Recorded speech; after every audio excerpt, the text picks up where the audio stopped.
વેનેઝુએલાના રાષ્ટ્રપતિ છે એની ધરપકડ અમેરિકાના રાષ્ટ્રપતિ ડોનાલ્ડ ટ્રમ્પ દ્વારા કરવામાં આવી છે. હાલ તેઓ અમેરિકાની હિરાસત હેઠળ છે.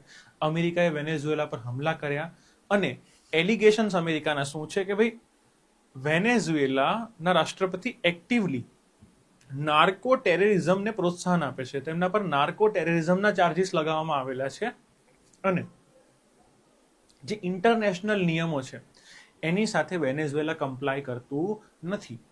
આ જ બાબતોને લઈને કેટલા પ્રશ્નો ચાલી રહ્યા છે કે મૂળ બાબત શું આ જ છે કે મૂળ બાબત વેનેઝુએલામાં આવેલા ત્યાં ઓઇલ અને ગોલ્ડના રિઝર્વ્સ છે. તો દરેક વસ્તુ પણ આપણે ચર્ચા કરીશું.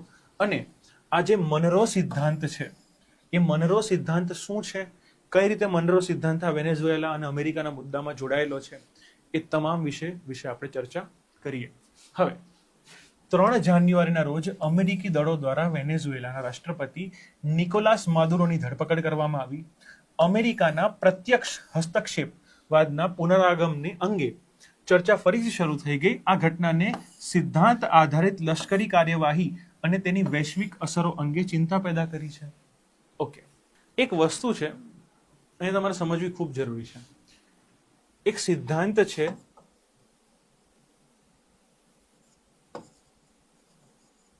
રિસોર્સ કર્સ, બરાબર છે. રિસોર્સ એટલે સંસાધન અને કર્સ એટલે એક પ્રકારનો અભિશાપ. આ સંસાધનનો અભિશાપ એટલે શું? આ સંસાધનનો અભિશાપ એટલે શું આપણે સમજીએ. આ ખૂબ જ એક જાણવા જેવી બાબત છે, ખૂબ જ એક ટર્મિનોલોજી જાણવા જેવી છે કે જ્યારે કોઈ પણ દેશ પાસે બહુ જ બધા રિસોર્સિસ આવેલા હોય તો પણ સંસાધનો હોવા છતાં, ક્રૂડ ઓઇલ હોય છે, તેમની પાસે સોનું હોય છે, તેમની પાસે બહુ બધી ખનિજ સંપત્તિ હોય છે, જંગલ સંપત્તિ હોય છે, તેમ છતાં કોઈ દેશ ગરીબ રહી જાય, બરાબર, તેમ છતાં કોઈ ગરીબ દેશ રહી જાય તો તેની પાછળનું કારણ છે resource curse. Iraq, Iran, Venezuela આના ઉત્તમ ઉદાહરણ છે. ઉત્તમ ઉદાહરણ કઈ રીતે? કારણ કે જ્યારે કોઈ એક સંસાધનની અખૂટ માત્રા મળી જાય છે ને ત્યારે દેશ સંપૂર્ણપણે તે સંસાધન પર નિર્ભર થઈ જાય છે. અને જ્યારે કોઈ પણ કટોકટી આવે છે ને ત્યારે દેશ પાસે કોઈ અન્ય વસ્તુ, એગ્રીકલ્ચર સેક્ટર, પ્રોડક્શન સેક્ટર કે અન્ય કોઈ સેક્ટર એટલું ડેવલપ્ડ હોતું નથી, કારણ કે દેશ તે માત્ર એક સંસાધન પર જ કાર્ય કરતું હતું. આ સેમ વસ્તુ આપણે ઈરાન, ઈરાકમાં જોઈ કે ભાઈ ઈરાનમાં ખૂબ તેલ મળતું હતું. ઈરાન ખૂબ જ 70s ના દશકામાં જોશો, તમે ઇન્ટરનેટ પર સર્ચ કરશો તો ઈરાનની વૃદ્ધિ ચરમ પર હતી. ઈરાન ખૂબ જ આગળ વધી રહ્યું હતું. પણ એક તો ઈરાનમાં તખ્તો પલટ થયો અને યુએસના ઇન્ટરવેન્શનના કારણે ઈરાનની ઇકોનોમી પડી ભાંગી. કારણ કે એ સોલી ઓઇલ બેઝડ હોવાના કારણે ત્યાં કોઈ પણ અન્ય સેક્ટરનો વિકાસ ન થયો, જેથી એ કન્ટ્રી રિસોર્સિસ હોવા છતાં પણ ગરીબ અને પાછળ રહી ગયો. આવા જ દેશને કહેવાય રિસોર્સ કર્સ્ડ. ઉદાહરણ તરીકે ઈરાન, ઈરાક અને વેનેઝુએલા એવા અનેક ઉદાહરણ છે. પણ અત્યારે આ ચર્ચામાં કેમ છે? વેનેઝુએલા મુદ્દાના કારણે કે વેનેઝુએલાની તમે આર્થિક સ્થિતિ જોશો તો કે બહુ સારી છે નહીં. એક જમાનામાં ઇન્ફ્લેશન એટલું વધારે હતું કે જેની કોઈ હદ નહીં. હાઇપર ઇન્ફ્લેશન આ કન્ટ્રીમાં હતું, જેનું કારણ હતું કે વેનેઝુએલા માત્ર તેના માઇનિંગ રિસોર્સિસ પર જ વધારે ધ્યાન આપતું હતું અને ઓવરઓલ કન્ટ્રીના બેટરમેન્ટ માટે કામ કરી રહ્યું ન હતું. આ ઘટના વર્ષ 2003ના ઈરાક યુદ્ધ દરમિયાન પૂર્વ અમેરિકી વિદેશ મંત્રી કોલિન પાવલની પ્રખ્યાત ચેતવણીને યાદ અપાવે છે. તે કહેતા હતા કે જો તમે તેને તોડશો તો તેના માલિક તમે જ ગણાશે. If you break it you own it. આ કેના જેવું છે કે તમે કોઈના ઘરે, તમે દુકાનમાં જાઓ, બરાબર છે, તમે દુકાનમાં જાઓ અને ભૂલમાંથી તમારાથી કોઈ વસ્તુ પડી જાય અને તૂટી જાય તો દુકાનવાળો કહેશે કે હવે તમારે એને પૈસા આપવા પડશે અને તમે આ વસ્તુને ઘરે લઈ જાઓ, કારણ કે તમે તોડ્યું તો તમે એના માલિક છો. તો આ વસ્તુને યાદ અપાવે છે. આ કેમ યાદ અપાવે છે કે આ સાહસિક ઓપરેશન સત્તા પરિવર્તનના બળજબરીપૂર્વકના હસ્તક્ષેપ પછી આવતા જવાબદારીના જોખમને રેખાંકિત કરે છે કે અમેરિકાએ કરી તો નાખ્યું. અમેરિકાએ તેના રાષ્ટ્રપતિને પકડીને અમેરિકા તો લઈ આવ્યા, પણ હવે વેનેઝુએલાનું શું? કારણ કે અમેરિકા એક નરેટિવ ઊભું કરશે કે વેનેઝુએલા નાર્કો ટેરરિઝમ કરે છે અને જે આનો રાષ્ટ્રપતિ હતો એ ખરાબ હતો. ચલો, હવે તો હટી ગયો છે ને, તો હવે તો વેનેઝુએલાની સ્થિતિ સુધરવી પડશે. હવે તો સ્થિતિ સુધરશે, હવે નવા રાષ્ટ્રપતિ આવશે, હવે અમેરિકાના સહયોગથી વેનેઝુએલા આગળ વધશે. પણ આ શું થશે કે નહીં? એ સંપૂર્ણ જવાબદારી હવે અમેરિકાની થઈ જાય છે. કારણ કે તમે તોડ્યું તો હવે તમે જેને સરખું કરશો, તમે જેના માલિક છો. કારણ કે હવે જો સારો થશે તો એની ક્રેડિટ અમેરિકાને મળશે, જો કંઈ પણ ખરાબ થશે તો એનો સંપૂર્ણ બ્લેમ અમેરિકાએ જ ભોગવવો પડશે. આ ટ્રમ્પની નીતિમાં પલટો. અમેરિકાના રાષ્ટ્રપતિ ડોનાલ્ડ ટ્રમ્પ, જેઓ એક સમયે ઈરાક આક્રમણના ટીકાકાર હતા, 1 વર્ષ પહેલા પદ સંભાળતે વખતે જ સ્વયં ઘોષણા કરી શાંતિદૂત બની ગયા અને તેમણે હવે પોતાનો માર્ગ બદલી નાખ્યો. રાઈટ? આ ડ્યુઆલિટી જોવા મળે છે, આને કહેવાય હિપોક્રેસી. બરાબર? તેમણે આ ઓપરેશનને 1823ના મનરો સિદ્ધાંત હેઠળ નિર્ધારિત 200 વર્ષ જૂના વિદેશી નીતિના એજન્ડાને અનુરૂપ ગણાવીને વ્યાજબી ઠેરાવ્યું, જે યુરોપિયન શક્તિશાળીઓને પશ્ચિમ ગોળાર્ધની બાબતમાં દખલ ન કરવાની ચેતવણી આપે છે. રાઈટ? તો આ મનરો સિદ્ધાંત શું છે? ટ્રમ્પનો એ સિદ્ધાંત છે કે જેનું તેમણે તાજેતરમાં નવું નામકરણ આપ્યું છે, એક માર્ગદર્શિકા સિદ્ધાંતિતા તરીકે પુનઃસ્થાપિત કર્યો છે. આ દાયકાઓથી ચાલતી આવતી અમેરિકન વહીવટી તંત્રી અને નીતિથી તદ્દન અલગ છે, જેમાં સિદ્ધાંતને મોટા ભાગને નિષ્ક્રિય રાખવામાં આવ્યો હતો. એટલે મનરો સિદ્ધાંત 200 વર્ષ પહેલા આપવામાં આવ્યો હતો. હાલ એટલો રેલેવન્ટ નહોતો, પણ ફરીથી રિસર્ફેસ થઈ ગયો છે. આ ફેરફારોનો સંકેત ગણાય છે કે ગયા મહિને બહાર પાડવામાં આવેલી નવી અમેરિકન જે સુરક્ષા વ્યૂહ સંરચના છે તેને આ વસ્તુ ફરીથી પુનઃસ્થાપિત કરે છે. હવે આ વધતી જતી લશ્કરી કાર્યવાહી પદ્ધતિ શું છે કે ભાઈ માદુરો પરનું ઓપરેશન પાછળ 1 વર્ષમાં અમેરિકી લશ્કરી આક્રમકતાના વ્યાપના વલણમાં બંધ બેસે છે.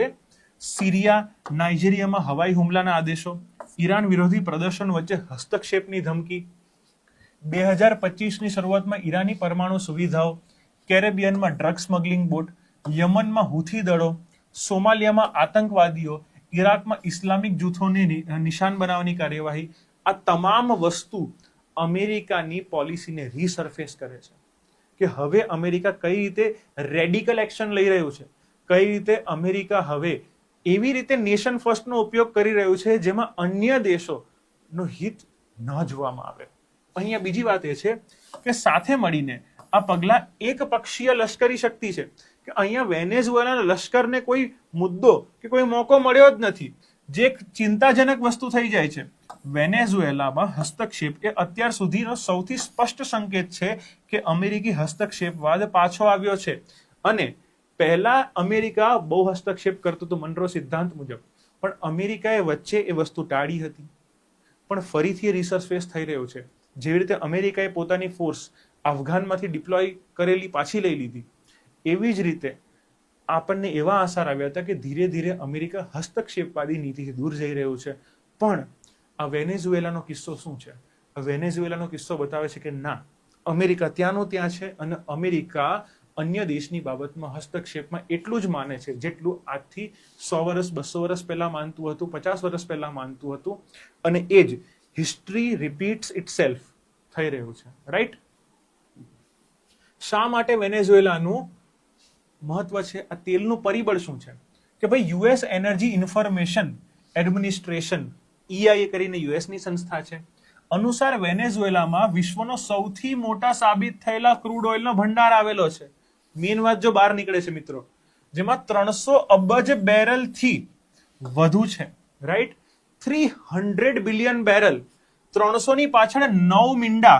બરાબર છે? 300 ની પાછળ કેટલા?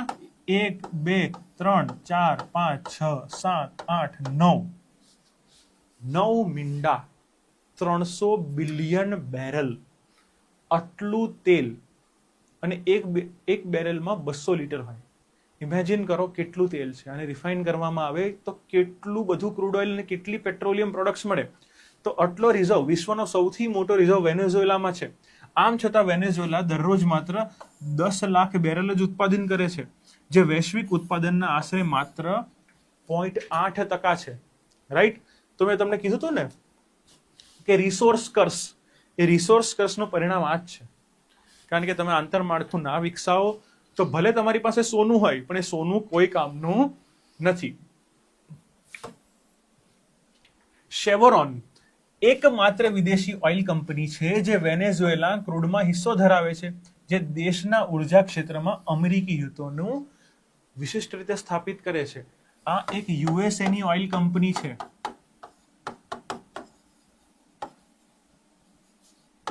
શું છે? શેવરોન એક યુએસએની ઓઇલ કંપની છે અને એકમાત્ર વિદેશી કંપની છે, એકમાત્ર વિદેશી ઓઇલ કંપની છે જે વેનેઝુએલાના ઓઇલ રિઝર્વમાં પોતાનો એક શેર ધરાવે છે. તેથી યુએસનું ઇન્ટરેસ્ટ અહીંયા ખૂબ વધી જશે. જો વેનેઝુએલા એન્ટી અમેરિકન બનશે તો યુએસની એનર્જી સિક્યોરિટી માટે એક થ્રેટ બની જશે અને યુએસ કોઈ પણ હદના પગલા લેવા માટે શું કરશે? સક્ષમ બની જશે. ટ્રમ્પે તેલના કેન્દ્રિત એજન્ડા, બરાબર છે. તો ટ્રમ્પનો ઓઇલ સેન્ટ્રિક એજન્ડા શું છે? તો અમેરિકી રાષ્ટ્રપતિ ડોનાલ્ડ ટ્રમ્પે તેલને પોતાના તર્કનું કેન્દ્ર બનાવ્યું છે.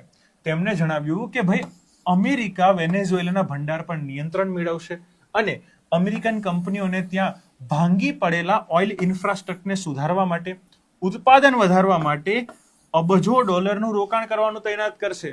કે ભાઈ ટ્રમ્પ સાહેબ બાનું બતાવી રહ્યા છે કે ભાઈ નહીં, અમે તો વેનેઝુએલાને સુધારવા માંગીએ છીએ, અમે ત્યાંની ઇકોનોમી સુધારીશું. અમે શું કરીશું? અમે ત્યાં જશું, અબજો બિલિયન ડોલરનું રોકાણ કરીશું અને ત્યાં ઓઇલ એક્સટ્રેક્શનની કેપેસિટીને વધારે આગળ વધારીશું અને શું કરીશું? વધારે ને વધારે આપણે ઓઇલ એક્સટ્રેક્ટ કરીશું અને ફરીથી વેનેઝુએલાને આપણે પાટા પર લાવીશું. પણ આ વાતને કેવા ટીકા અને ટ્રમ્પ સાહેબ પર કેવા આરોપો લાગવામાં આવેલા છે કે ટીકાકારો કહે છે કે આ હસ્તક્ષેપ મુખ્યત્વે વેનેઝુએલાના તેલ સંસાધનો પર કબજો મેળવવા માટે છે, નહીં કે વેનેઝુએલાને ફરીથી સ્થાપિત કરવા માટે. તો એ આ પગલાને સીધી ચોરી તરીકે વર્ણવ્યું છે. ભાઈ ઇટ્સ અ ડાયરેક્ટ થેફ્ટ. આ દલીલ કરી વેનેઝુએલાના વિશાળ તેલ ભંડારની અવગણના કરવી આ કાર્યવાહી પાછળના અસલી કારણને શું કરે છે? છુપાવે છે. કે ભલે તમે નાર્કો ટેરરિઝમ કહેતા હોય, ભલે તમે વેનેઝુએલાના ઉત્થાનની વાત કરતા હોય, પણ અમેરિકાને તો જોઈએ છે વેનેઝુએલાનું ક્રૂડ ઓઇલ, રાઈટ? વેનેઝુએલાનું ક્રૂડ ઓઇલ અમેરિકાને જો મળી જાય તો અમેરિકાને બીજી કોઈ વાતમાં રસ નથી. ન તો અમેરિકાને વેનેઝુએલાના લોકોની પડી છે, ન તો અમેરિકાને ત્યાંના લોકોનું ઉત્થાન કરવું છે. કેટલાક વિશેષકો એમ પણ માને છે કે આ પગલું અમેરિકી આંતરિક રાજકીય સમસ્યાઓ પરથી ધ્યાન હટાવવા મદદ કરી શકે છે, જ્યારે વોશિંગ્ટનને મૂલ્યવાન ઉર્જા સંપત્તિ પર નિયંત્રણ મેળવવાની તક આપે છે. કે ભાઈ આ એક એવી ઇન્સ્ટેબિલિટી લેટિન અમેરિકામાં ઊભી કરશે એટલે લોકોનું ધ્યાન ત્યાંથી હટી જાય. મીનવાઇલ બેકડોરથી વોશિંગ્ટન એટલે કે અમેરિકા ત્યાં આવશે, પોતાનો કબજો જમાશે અને તેલ સંસાધનો પોતાના હસ્તક્ષેપ કરી લેશે. મનરો સિદ્ધાંત, સંસ્થાના વિરોધી સિદ્ધાંતી હસ્તક્ષેપના સાધન સુધી. તો ભૂતપૂર્વ અમેરિકી રાષ્ટ્રપતિ જેમ્સ મનરો પરથી આ સિદ્ધાંતનું નામ આપવામાં આવેલું છે. આ સિદ્ધાંતનું નામ કોના પરથી આપવામાં આવેલું છે? કે ભાઈ ભૂતપૂર્વના અમેરિકી રાષ્ટ્રપતિના નામ પરથી. મનરો સિદ્ધાંતની શરૂઆત 19મી સદીમાં સંસ્થાનવાદી, બરાબર છે, જેને આપણે કહીએ ઇમ્પિરિયલિસ્ટિક શાસન પછી અમેરિકાના ખંડમાં નવી અથવા વિસ્તૃત યુરોપિયન સંડોવણીના વિરોધ કરતી એક પ્રતિકાત્મક ઘોષણા તરીકે થઈ છે. સમય જતા યુનાઇટેડ સ્ટેટ્સે તેનું અર્થઘટન વ્યાપક બનાવ્યું અને લેટિન અમેરિકાને પોતાના વ્યૂહાત્મક પ્રભાવના ક્ષેત્ર તરીકે ગણવાનું શરૂ કરી દીધું, રાઈટ? તો અમેરિકાએ પોતાનો ઇન્ટરેસ્ટ જોયો અને ઇન્ટરેસ્ટ પછી આ મનરો સિદ્ધાંત મનરો ડોનરો સિદ્ધાંત થઈ ગયો. મનરો પ્લસ ડોનાલ્ડ એટલે ડોનરો સિદ્ધાંત, સમજી શકાય, રાઈટ? અને આ પરિવર્તને સિદ્ધાંતને દાયકાઓ સુધી દક્ષિણ અને મધ્ય અમેરિકાની રાજકીય અને લશ્કરી હસ્તક્ષેપ માટેના મુખ્ય બહાનામાં કીધું કે ભાઈ આ તો અમે સ્ટ્રેટેજિક ઇમ્પોર્ટન્સના લીધે કરીએ છીએ, આ તો અમારી સ્ટ્રેટેજિક સિક્યોરિટી છે, પણ પાછળ તો વાત બીજી જ રહેલી હોય છે, જેના વિદ્વાનો દ્વારા પ્રદેશની આંતરિક બાબતોમાં દખલગીરી તરીકે વારંવાર ટીકા કરવામાં આવી છે. અમેરિકા એવું કહે છે કે અમે તો છે ને આખા વિસ્તારને પોતાનો ગણીએ છીએ. મનરો સિદ્ધાંત ટૂંકમાં શું કહે છે કે મનરો સિદ્ધાંત એવું કહેતો હતો કે અમેરિકાની બાબતમાં હવે યુરોપ આઝાદી થઈ ગઈ, બરાબર? અમેરિકા બ્રિટનથી આઝાદ થઈ ગયો પછી અમેરિકાએ કીધું કે ભાઈ યુરોપ હવે દખલગીરી કરશે નહીં. પણ આગળ જઈને મનરો સિદ્ધાંતનું એવું ઇન્ટરપ્રિટેશન કરવામાં આવ્યું કે નહીં, એકલું અમેરિકા નહીં, આખો અમેરિકા ખંડ, ઉત્તર અમેરિકા અને દક્ષિણ અમેરિકા બંને. હવે આ વસ્તુ કેવી રીતે કરી કે ભાઈ અમારા ઇન્ટરેસ્ટ પણ કોઈ પણ વસ્તુ આવશે તો અમે આવીને ઊભા થઈ જશું, રાઈટ? અમારો વ્યક્તિગત ઇન્ટરેસ્ટ, જે દેશનો ઇન્ટરેસ્ટ હશે એ જો જોખમાશે, અમારા પડોશનો ઇન્ટરેસ્ટ જો જોખમાશે, તો અમે એના પર કામ કરીશું. અને આના જ બહાને, આ ઇન્ટરેસ્ટના જ બહાને, નાર્કો ટેરરિઝમના બહાને, ત્યાંની પડતી જતી અર્થવ્યવસ્થાના બહાને ટ્રમ્પ સાહેબ ત્યાં પહોંચ્યા, ત્યાં ફોર્ટ ડિપ્લોય કરી, રાષ્ટ્રપતિની ધરપકડ કરી અને ત્યાંના સંસાધનને પ્રસ્થાપિત કરવાના બહાને તેઓ ત્યાં પહોંચી ગયા. અને આ જ મનરો સિદ્ધાંતનો દુરુપયોગ કરવામાં આવી રહ્યો છે, રાઈટ? અને એવું કહે છે કે અમે તો વેનેઝુએલાને ફરીથી પુનઃસ્થાપિત કરીશું. પણ સાચી વાત તો તમને ને મને દરેકને ખબર છે. જો કે તાજેતરના અમેરિકી વહીવટી તંત્રોએ આ અભિગમથી પોતાને મોટા ભાગે દૂર રાખવામાં આવ્યો છે. ઓબ્વિયસલી કોઈ પણ કન્ટ્રી આ વસ્તુ એક્સેપ્ટ નહીં કરે અને ડોનાલ્ડ ટ્રમ્પે તેને પુનઃજીવિત અને મજબૂત બનાવ્યો છે. તેઓએ આર્જેન્ટિના જેવી જમણીની સરકાર, જે રાઇટ વિંગ ગવર્મેન્ટ કહીએ, સાથે જોડાણ કરી રહ્યા છે અને બ્રાઝિલ જેવા દેશમાં ડાબી નેતૃત્વનો વિરોધ કરી રહ્યા છે. કારણ કે ડોનાલ્ડ ટ્રમ્પ પોતે, બરાબર છે, યુએસએ પોતે હાલ કેવું છે? Right leaning. ઓકે, તો રાઇટ અને રાઇટ, જે રાઇટ વિંગ ગવર્મેન્ટ હશે તો એકબીજાના સપોર્ટમાં રહેશે જ. આ ઉપરાંત ઐતિહાસિક રીતે આ સિદ્ધાંતનો વારસો કઠોર છે. 1898 અને 1994 વચ્ચે અમેરિકાએ અમેરિકી હિતોના રક્ષણ અને સામ્યવાદનો સામનો કરવા માટે લેટિન અમેરિકામાં ઓછામાં ઓછા 41 વખત સરકાર બદલવા માટે હસ્તક્ષેપ કર્યો છે. ભાઈ, પોતાના ઘરની બહાર જ ઝાંકવું છે. લેટિન અમેરિકામાં જૂથ ગણ્યા ગાંઠિયા કન્ટ્રીઝ આવેલા છે, પણ ત્યાં 41 વાર સરકાર બદલવામાં અમેરિકાનો હસ્તક્ષેપ જોવા મળેલો છે, જે ત્યાંના દેશોની સાર્વભૌમત્વ પર સૌથી મોટો ખતરો ઉભો કરે છે. આ ઉપરાંત માગાનો વિરોધ અને નવે શરૂ થયેલા હસ્તક્ષેપ બાદ અને અસંતોષ. આ માગા એટલે શું? માગા એટલે મેક અમેરિકા ગ્રેટ અગેન. આ ડોનાલ્ડ ટ્રમ્પ દ્વારા ઇનિશિયેટિવ લેવામાં આવે છે કે ભાઈ આપણે આ બધી વસ્તુને સાઈડમાં મૂકીએ અને અમેરિકાને ફરીથી ગ્રેટ બનાવીએ. જેમ કે અમેરિકા ક્યારેય ગ્રેટ હતું જ નહીં, લોકોને એવી ભાવનાથી પીડાવવામાં આવે છે. હવે વેનેઝુએલાના વિરુદ્ધ અમેરિકી રાષ્ટ્રપતિ ડોનાલ્ડ ટ્રમ્પના પહેલને તેમણે મેક અમેરિકા ગ્રેટ અગેનના સમર્થકોમાં બેચેની પેદા કરી છે, જેમણે ક્યારેય ન પૂરા થનાર યુદ્ધો સમાપ્ત કરવા, વિદેશમાં નવી ગૂંચવણો ટાળવાના વચન પર તેમને ટેકો આપ્યો હતો. કે ભાઈ મેક અમેરિકા ગ્રેટ અગેન માં ડોનાલ્ડ ટ્રમ્પે એક વસ્તુ કીધી હતી કે ભાઈ હવે અમેરિકા છે ને અન્ય દેશોની બાબતમાં નહીં પડે, હવે અમેરિકા વધારે યુદ્ધોમાં નહીં જાય, અમેરિકા પોતે પોતાના રૂપિયાનો વ્યય અન્ય દેશોની મદદ કરવામાં, ખોટી મદદ કરવામાં નહીં કરે, યુદ્ધો કરવામાં નહીં કરે. પણ આ વસ્તુ એના પર પ્રશ્ન ઉભો કરી દે છે કે હાલમાં જે વેનેઝુએલામાં ઘટના બની તે માગાના સિદ્ધાંતોની વિરુદ્ધ છે. ટ્રમ્પનું એ નિવેદન છે કે અમેરિકી ટીમ વેનેઝુએલાના લોકો સાથે મળીને અસરકારક રીતે દેશ ચલાવશે. જ્યાં સુધી પરિવર્તન પૂર્ણ ના થાય, એટલે સરકાર બદલાય નહીં, ત્યાં સુધી લાંબા ગાળાની અમેરિકી સંડોવણીની આશંકા જન્માવી છે અને માગાની મૂળભૂત અપેક્ષાઓની વિપરીત છે. રાઈટ? ઇનડાયરેક્ટલી એવું જ કહી દીધું છે, અમેરિકન લોકો સાથે મળીને અમેરિકા સરકાર ચલાવશે. એટલે ટૂંકમાં એવું જ કહી દીધું છે કે અમેરિકા સરકાર ત્યાંની ચલાવશે, અમેરિકન ઇન્ફ્લુઅન્સથી ત્યાંની સરકાર ચાલશે, જે ખૂબ મોટો પ્રશ્ન બની જાય છે. આ ઉપરાંત વેનેઝુએલાનો અનિશ્ચિત અંત, અમેરિકા વેનેઝુએલા પર કબજો કરશે કે કારાકાસ, જ્યાં વેનેઝુએલાનું પાટનગર છે, ત્યાં અમેરિકા મંજૂર નેતૃત્વને ટેકો આપશે. એટલે ત્યાં એવી જ સરકાર ચૂનવામાં આવશે જે પ્રો યુએસએ હશે. તે હજુ અસ્પષ્ટ છે, પણ તમે અસ્પષ્ટ કહો, પણ આટલું થઈ ગયું છે તો આપણને એટલી કોમન સેન્સ તો છે કે ત્યાં એવી જ સરકાર ચૂનવામાં આવશે જે પ્રો અમેરિકન હોય.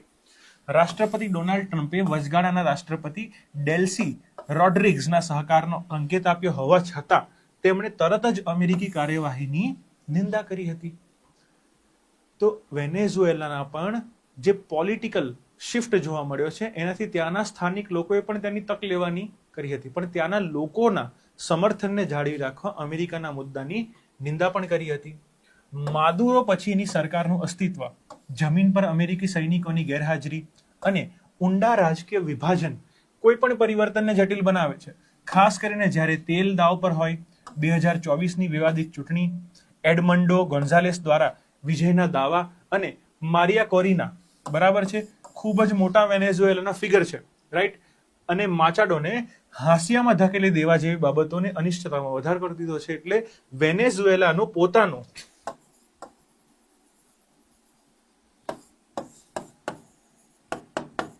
આંતરિક રાજનીતિ કટોકટીને અસ્થિર છે. અને એ જ વસ્તુનો ફાયદો અમેરિકા હાલ ઉપાડી રહ્યું છે, કારણ કે વેનેઝુએલામાં પોતે જ ઇન્ટરનલ કોન્ફ્લિક્ટ એટલા છે કે જે વસ્તુ અમેરિકન સરકાર છે એના માટે વેનેઝુએલાની એન્ટ્રી ખૂબ જ સરળ કરી દે છે. રાઈટ? તો આ જ મુદ્દો હતો આપણો. કાલે આપણે ભણ્યા કે કેમ હુમલો કર્યો અને આજે એની પાછળના જસ્ટિફિકેશન વિશે વાત કરી. મનરો સિદ્ધાંત ભણ્યા અને એકચ્યુઅલ અમેરિકા શું એમ કરી રહ્યો છે તેના વિશે આપણને ઝાંખી મળે છે. હવે આગળની વાત આપણા માટે મહત્વની એ છે કે આપણે આ મુદ્દાને ટોટલી કઈ રીતે એડ્રેસ કરીએ છીએ. અત્યારે તો ભારત સરકાર દ્વારા કોઈ પણ પ્રકારની આ મુદ્દાને લઈને કમેન્ટ કરવામાં આવેલ નથી.